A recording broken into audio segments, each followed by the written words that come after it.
Hey everyone, welcome back to the channel. In this video, I'll show you exactly how to create a named view in Fusion 360 so you can instantly return to a specific camera angle whenever you need it.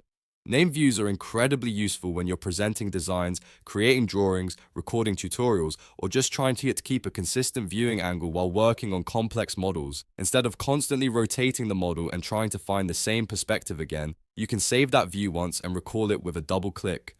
I'll walk you through the entire process step by step, and if this video helps you out, make sure to hit the like button and subscribe for more Fusion 360 tutorials. First, open your design in Autodesk Fusion 360. This can be any project or model you're currently working on. Once your design is open, take a moment to position the camera roughly where you want it.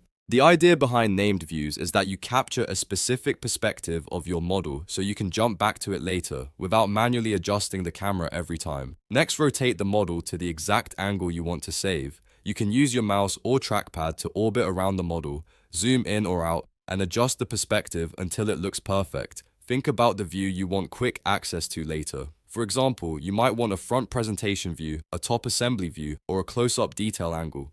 In the left side of the Fusion 360 interface, look for the Browser panel. This panel lists different elements of your design such as bodies, components, sketches, and construction items. Scroll through the browser until you find a section called Named Views. If you don't see it immediately, just keep expanding sections until it appears.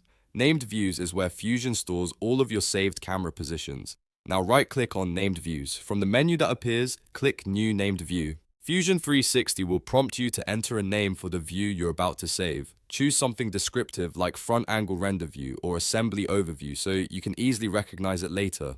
After typing the name, simply click OK and Fusion will store that exact camera position. Once the named view is created, you'll see it listed under the Named View section in the browser. Anytime you want to return to that camera angle, just double-click the named view and Fusion 360 will instantly rotate the model back to that exact perspective. And that's how you create a named view in Fusion 360. It's a small feature, but it can save a lot of time when working on complex designs or preparing presentations. You can create multiple named views for different angles and switch between them instantly while modeling. If you found this tutorial helpful, make sure to hit the like button and subscribe to the channel for more Fusion 360 tips and step-by-step CAD tutorials.